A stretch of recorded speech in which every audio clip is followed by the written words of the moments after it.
alter ego is Disruptive Dean, which is my day job of technology and telecoms analyst. And so this is a little bit like a comedian saying, I've got new material to throw at you. I normally talk about telecoms, networks. So for example, I would normally be talking about why self-driving cars won't be using 5G, why IoT won't be ubiquitous, because what I tend to do a lot of is what I'll call anti-forecasting. I spend a lot of time telling people what's not going to happen in the telecoms and technology area, which tends to lose me a few friends and sometimes clients, but at the same time I think it's a useful service. So what I'm going to do here is, perhaps in a little bit less technical detail than the previous speaker, is talk a little bit about this idea of technological unemployment. Really, there are some parallels. Although this isn't part of my normal analysis work, there's some significant parallels in the underlying assumptions I see that all other things are equal. And my view, they almost certainly are not. And so what I'm going to be talking about are why there are contextual changes in society, demographics, and the nature of work that mean that perhaps we are being unduly pessimistic, but also that we are perhaps misjudging the timing and the nature of which technology changes our employment. And it's this idea of looking at orthogonal trends, adjacencies, and even things which are sort of more economic and business driven rather than purely about AI or robotics or whatever. So there's a speaker I heard recently at an AI conference who was talking about automation and its impact on employment. There's a guy called Michael Chewy who works for the sort of think tank arm of McKinsey. And while I don't always agree with everything McKinsey does on consulting on sort of some of the topics areas that I look at, this particular one resonated with me because the amount of work they'd done on analysing the effects of automation. Rather than look at jobs, they looked at tasks. And so they broke down something like 800 occupations and jobs, but into 2,000 subtasks. And the point was that if you take someone who maybe works in retail, then there's certain things that can be automated very easily. Maybe dealing with sort of a sale, for example, could be automated. You see that in Tesco's if you go to the self-checkout. But there's some things which are very, very hard. Say, for a clothes shop, folding shirts is a non-trivial task for even one of today's most dexterous robots. But actually the customer interaction and some of the other sort of ideas around merchandising, layout, putting up the Christmas decorations, way to make the store, or doing the window at Harrods or Selfridges. So what McKinsey was saying is that automation is going to eliminate very few occupations in entirety, but it will touch most jobs in some ways, which doesn't really surprise us. Most jobs these days use automation in the form of a computer or a phone or any of the other pieces of machinery we have in the physical world. One of the things that I think is not equal, though, in all of this analysis is demographics. And age pyramids are changing massively, particularly in developed economies and in Europe. The population of what we think of as working age, let's say 16 to 65, is shrinking. So irrespective of what's happening with automation, there is a risk that our jobs aren't going to be taken by robots, but by retirement. And there are various analyses, and the BCG one was cited just now. There's another one here about the UK. And there seem to be shortages of jobs, shortages of employees for certain jobs already. And that's likely to get worse as the pool of, or at least historically employable people in terms of workforce age, declines. And this does vary by country, but overall it's a significant trend in the UK, Europe, US, Japan and elsewhere. This is one of a few different ways you can present the same data. And I think the other missing part of this discussion is around pensions. Now, theoretically, you could absorb pensions into some putative UBI, universal basic income. I'll come back and talk about that later. But the fact is that because the workforce is shrinking and the longevity is increasing for elder people, we are going from a world, say in the UK, where we have roughly 3.2 people of working age for each pensioner today. And that's going to go to maybe 4, depending on what we do with the age of the state pension over time. And it potentially goes further beyond that as well. And so we have fewer people working and paying taxes and generating employment in the economy for more people dependent on the revenues and taxes from that. One thing that doesn't get talked about a lot, and sorry, there's a typo here, should say below, not belong, is that there's quite a lot of careers and quite a lot of jobs and occupations where we are short of people. The UK Freight Transport Association estimates the UK is about 50 to 60,000 truck drivers short of what it ought to have. There are more trucks than there are drivers for them in the UK. And if you look at what's happening with delivery services for goods ordered online, we may well find that actually the demand for truck deliveries grows faster, at least in the short to medium term, than the ability to automate it. Given we're not going to be having self-driving trucks in every city, on every motorway, we might be able to automate them in the next 10 years for certain proportions of certain journeys, and we might be able to replace maybe motorbikes delivering pizzas. But there may well be an expansion of the need for delivery services overall. And the same is true in a lot of other sectors. Care workers, especially social care workers and health workers for this ageing population. Nuclear power workers in the UK are nearing retirement age, as are the truck drivers. And so we actually have a gap that is needed to be filled by automation before we actually have a net loss of employment that we should worry about. And in many ways, these gaps are actually increasing. And I think that before we start thinking about job losses, it's worth looking at the broader context of employment here. So it's about nuance again. Technological feasibility is a precondition for automation, but not a complete predictor. How many people here have had a lousy cup of coffee today or recently? Right, we've had robots, essentially, that make perfect coffee for years, if not decades. And yet we still use lousy coffee machines and, frankly, lousy, well, not even baristas would be generous, to make poor coffee.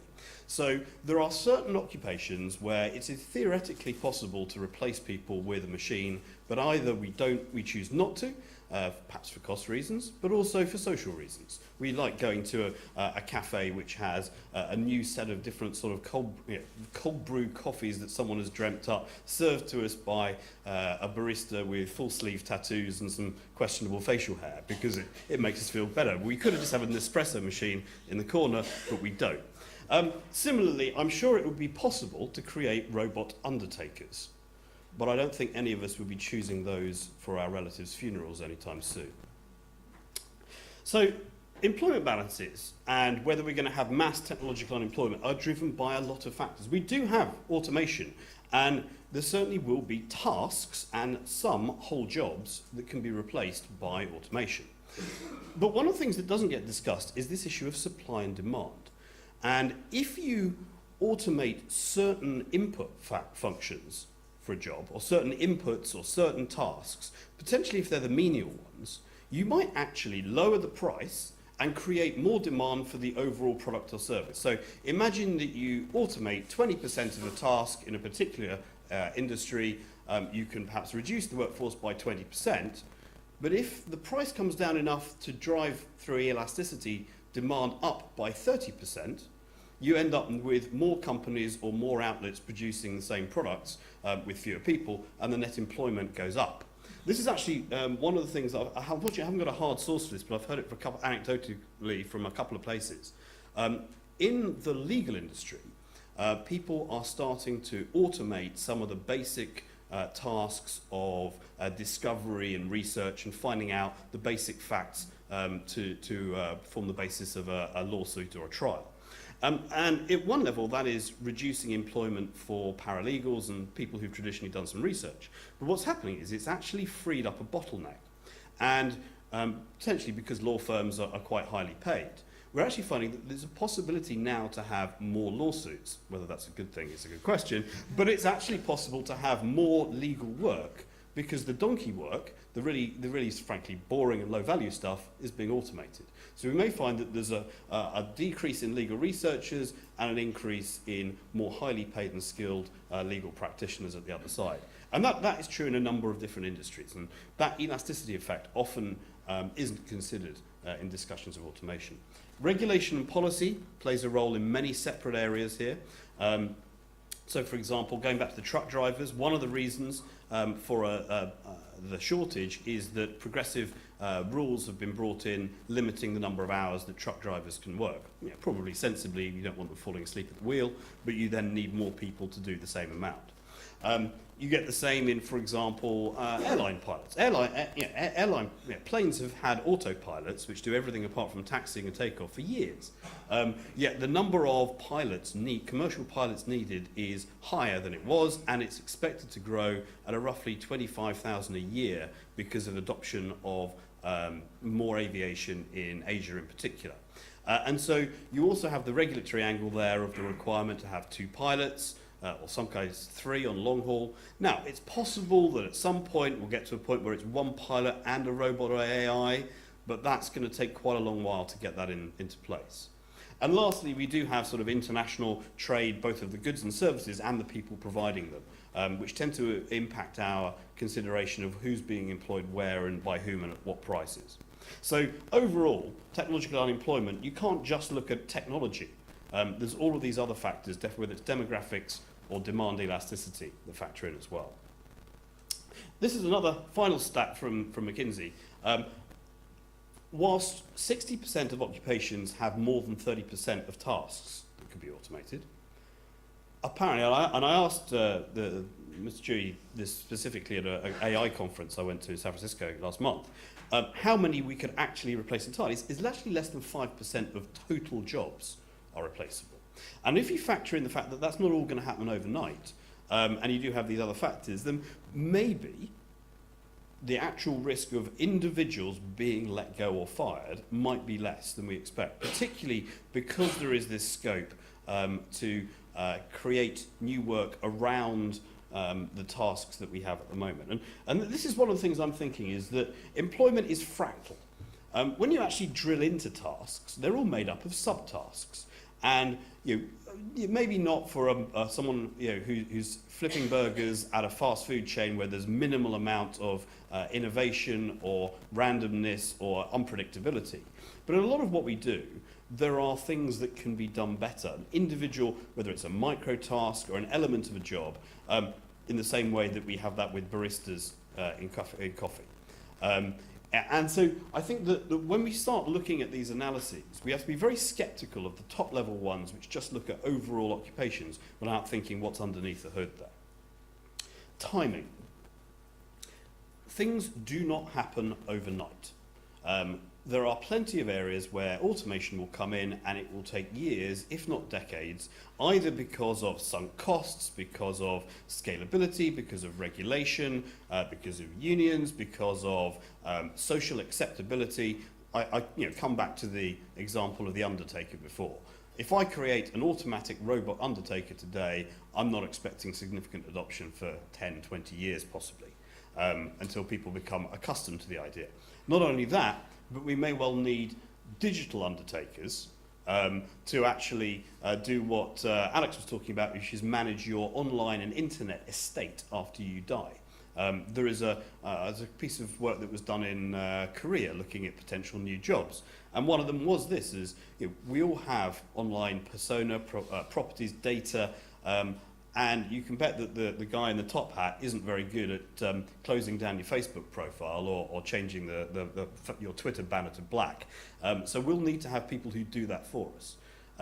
Now, is that going to offset large number of low-skilled people who are no longer doing cleaning jobs or flipping burgers? No, it's probably not. And we're going to need to think about dealing with particular subsets of people who are capable, who perhaps do need basic income.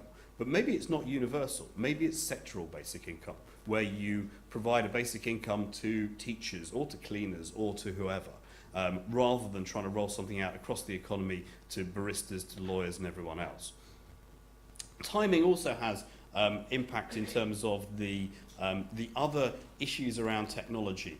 Are we going to have, in parallel to the adoption of AI, are we going to have cognitive enhancement, which actually goes to somehow narrow the gap between what we can do and what an AI or a robot does?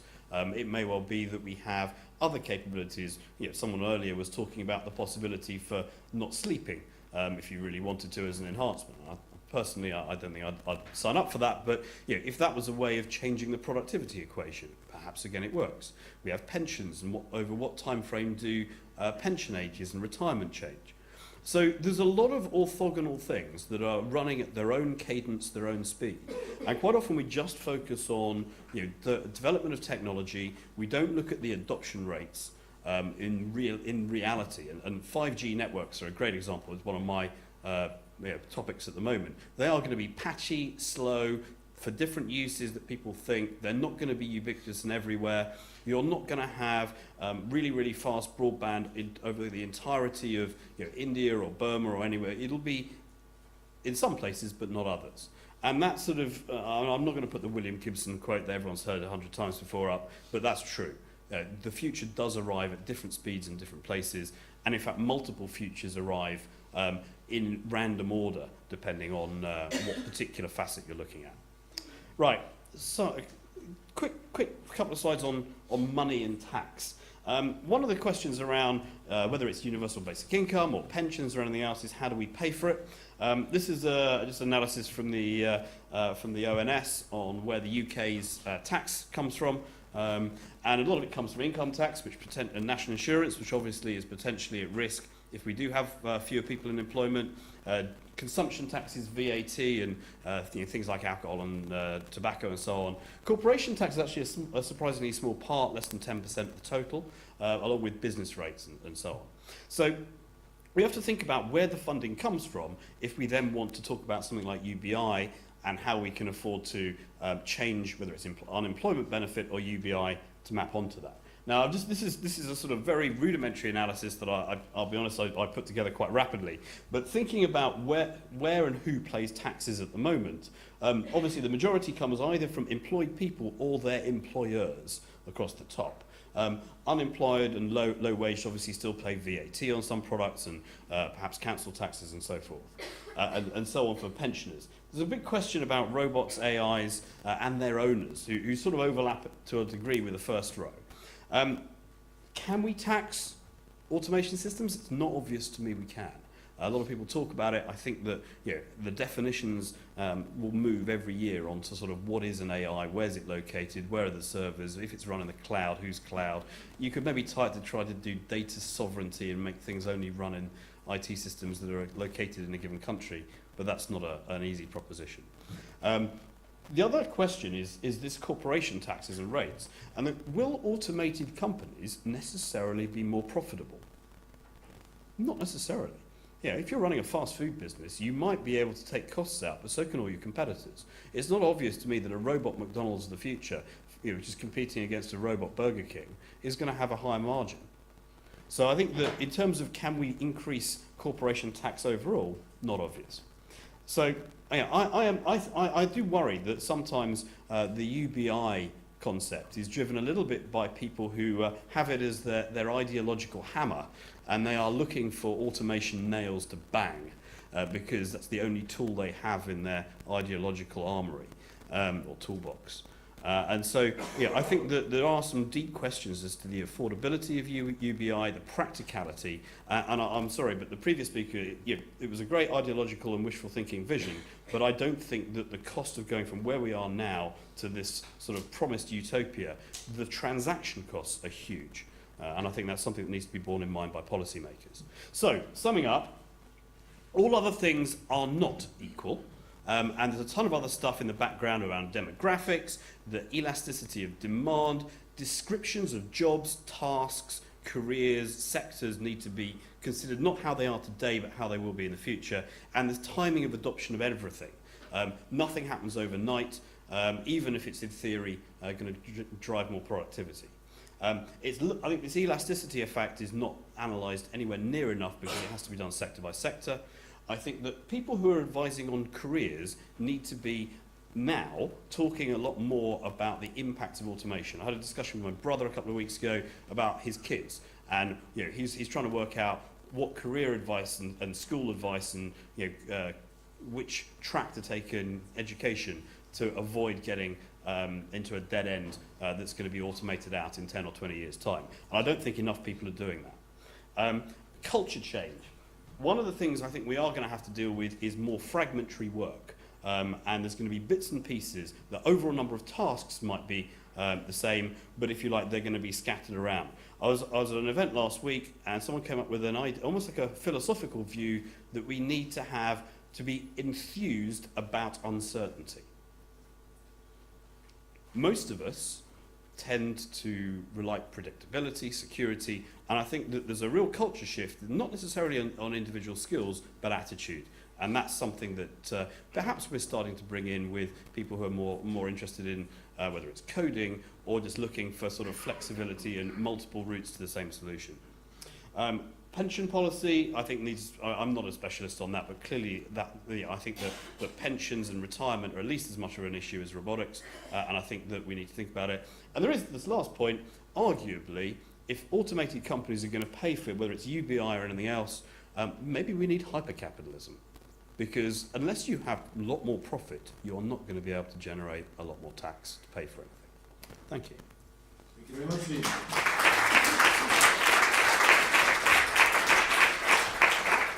First, a couple of questions, because we are short of time. What about the Uber disruption that's coming along? Are you sceptical about that as well? Because the suggestion is that it's benefited customers, but increasingly at the expense of workers. Well, there's two different there's two angles to Uber. One is that one, and then the next one is the Uber. I saw a couple of the self-driving Uber cars around San Francisco recently. Yes, it's having an impact on taxi drivers, and yes, the Airbnb example on hoteliers.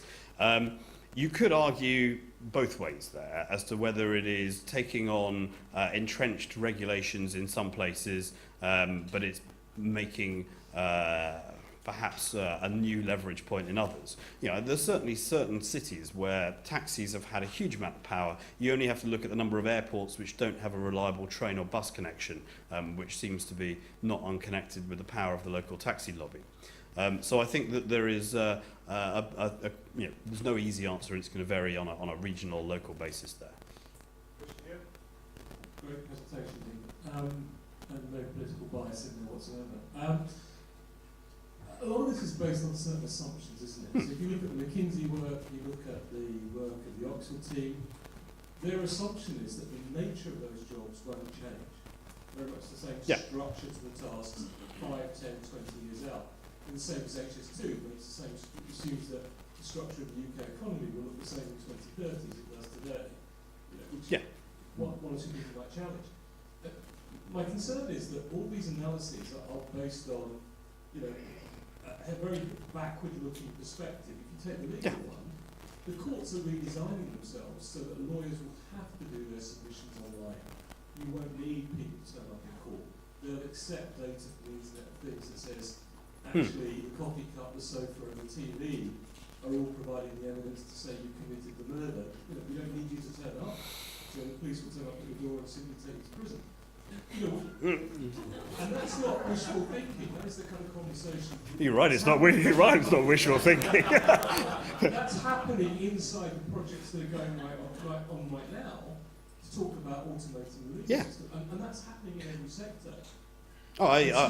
The reason people are talking about technological unemployment is that they're saying that the very nature of jobs is going to change, and we'll focus more about how we achieve the outputs and outcomes, rather than automating the way we currently do things. And so that's my concern, is that actually there will be a significant chunk of people who don't get jobs, and without, whether you call it an ideological hammer or some policy interventions, we're going to be left with a large chunk of people who are well educated but very frustrated. I think that's a possibility, and I think it certainly behooves us to think through that possibility and scenario. But I think the analysis there, and I do agree that the nature of work will change. I disagree how fast it'll change in a lot of areas. Yeah, particularly anything where changing the legal system is probably going to be reliant on, in the US, Supreme Court judges dying, for example, as a sort of gating factor. And so there are these issues of cadence and what are the different cycles, and you may well find something that has a cadence of 1 year, but it's dependent on something else which has an electoral cycle of 5 years or a length of a justice that's 20 years. And it's those interactions that we need to be aware of. Now, that said, there clearly will be certain things that change, maybe not overnight, but rapidly, and we do need to have this culture of enthusiasm for uncertainty. But because there's so many both dependent and independent variables, trying to say this will lead to net technological employment, or frankly it won't, both are a fool's errand, because there's an awful lot of policy things and emergent effects from people that can react to the situation, and the reactions to the reactions, and the reactions to reactions to reactions. And those are the ones that are not predictable. My thought is that some of these cascading reactions, indeed, they will slow change down for a while, but then when the tipping point reaches, then they can flip things, and you might go slower than expected and then faster than expected. But we need to keep an open mind on it. This topic could go on what too. We should revisit it in at least one of our meetings in 2017. Thank you very much, Stephen. Thanks.